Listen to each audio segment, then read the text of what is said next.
I'm one of the best investigative reporters, I think, in the world today.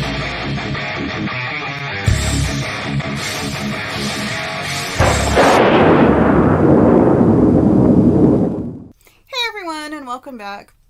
I'm here today to do a quick video review of the new Netflix documentary, The Return of the King. Of course, this premiered a few days ago on November the 13th. I very much enjoyed this documentary. It was well made. I definitely think it's worth a watch. As with a lot of projects like this, I always really enjoy reading the very diverse array of fan reactions and responses.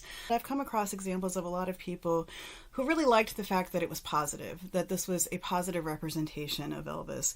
And I absolutely agree with that. I think it is a very empathetic and at times very nuanced look at certain aspects, and in a way that never comes across like sugarcoating or whitewashing.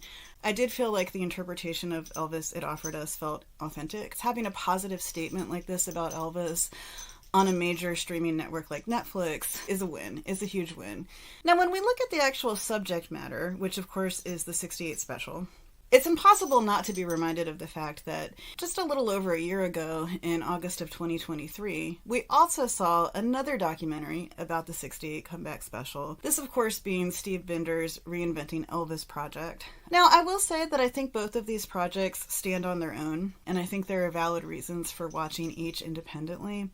However, if I were hard-pressed and had to pick one to take on a desert island with me, I would definitely choose Reinventing Elvis. That documentary is invaluable in the fact that it is told through Steve Binder's voice, straight from the horse's mouth. Outside of Elvis, of course, Steve Binder really is the comeback special, so I don't think it's going to be possible to get any better than hearing this story in his words. One thing that the Return of the King documentary to me was sorely lacking was the voice of Steve Binder himself. Apparently because he was under contract for his own project with Paramount Plus, he was unable to participate in the Return of the King documentary. Because of that, we not only don't have his input and his voice, but he also gets surprisingly little emphasis in the telling of the story, which doesn't completely derail this telling of the story, but it is a notable omission. I absolutely adore Steve Binder. And one thing that I did come across on social media was a statement from Steve Binder's daughter, who said that her father, who was responding to people who had reached out to her, wanted to know what Steve Binder's response to the Return of the King documentary was.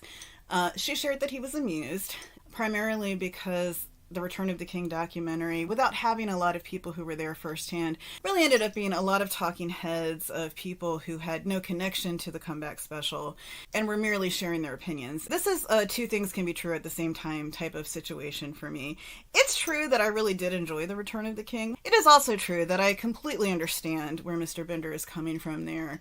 Now, one of the critiques that I've come across about the Return of the King is a lot of people saying that they didn't really feel like it brought anything new to the table. They felt like it was more of the same. And I can agree with that. The first 3/4 of this documentary don't really focus on the comeback special at all. It's more focusing on Elvis's career to that point, what brought him to the moment of the comeback special, what he was hoping to accomplish by the comeback special, how much was on the line for him with the comeback special. And to that end, I think it does do a pretty good job giving us a feel for Elvis's state of mind during this project, the anxieties, his vulnerabilities, in a way that's very empathetic. It spends a lot of time really delving into the frustration he felt during the movie years, the lack of creative fulfillment, the frustrations of sort of being on the sidelines while the music industry progressed past him. This really isn't anything you haven't seen before. This part of the documentary is largely told through archival footage and talking heads.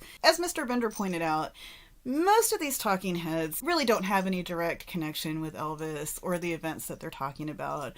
They're fans, writers, historians, other celebrities and musicians who are big Elvis fans. I think the person who I really enjoyed listening to a lot was Billy Corgan. He just made a couple of observations about Elvis. At one point he was talking about the comeback special, about Elvis kind of bringing the magic, and basically just said, this was Elvis every day. Any given day of the week, he could wake up and deliver that. Pretty remarkable. And I thought that that was a nice way to say that. At one point toward the end, he's kind of talking about how when we dissect Elvis, we can talk about his personal life, how he was as a father, how he was as a husband, his relationship with the Colonel, etc. But on the other hand, sometimes we overlook the fact that with something like the comeback special, lightning really struck there. Lightning really struck there. We have this remarkable bit of magic that he left behind. And the question he asks is, why don't we have more of that? One of the real highlights for me in the Talking Heads was Darlene Love, who of course was one of the backup gospel singers in the comeback special. It's a real pleasure to see her. I really enjoyed her contributions to this. I pretty much enjoyed the contributions of all the Talking Heads. Bruce Springsteen, Billy Corgan, Conan O'Brien. And although I really enjoyed everything that they had to say, like for example with Conan O'Brien. Now first of all, I'm going to say I love Conan O'Brien. I thought he had a lot of really great insight and knowledge about Elvis, and he clearly was a super fan. There were also times where I felt like, why is Conan O'Brien taking up so much time? And again, I want to make it clear, that's not a knock on Conan. I know he's a big music buff. I know he's a huge Elvis fan. I will say that the first 3/4 that are really more about Elvis's biography and backstory leading up to the comeback special, it wasn't a fully comprehensive representation of his career to that point. I think it was a little bit more focused on the trajectory of Elvis kind of being this comet that hit the world and shook everything up, and how in a short period of time after coming out of the army and getting more involved in the movies, he began to feel a little bit more on the sidelines of the cultural moment, and how disheartening that was to him, how trapped he felt in the movies, and how important the comeback special was in that regard, because it was him liberating himself, breaking free, getting back to his authentic self, getting back to his roots, reminding people of how magnificent he was. My favorite part of this documentary was the outtakes and the unused footage from the comeback special. Getting to see some of those outtakes that really showed Elvis's vulnerability and nervousness about the project. It's all stuff that really humanizes him, helps to make him more accessible to us. So I'm just going to go ahead and say it because I'm sure it'll come up in comments. Priscilla, she was a producer, much like she was for the Agent Elvis series, also on Netflix, and the 2023 Sofia Coppola film. And she's also featured pretty prominently in the Talking Heads. That, you know, that is probably going to be, which potentially could be divisive, I suppose. I'll take all the Elvis I can get. I'm never going to complain about a new project. All in all, I'm very happy that we continue to have new Elvis content. It did occur to me when I was watching it that sadly, because we have lost a lot of people, there aren't as many people with direct experience with Elvis to appear in these documentaries moving forward. And so because of that, naturally, I think we are going to see more writers, historians, fans. There are some historical inaccuracies that are kind of sprinkled throughout the documentary.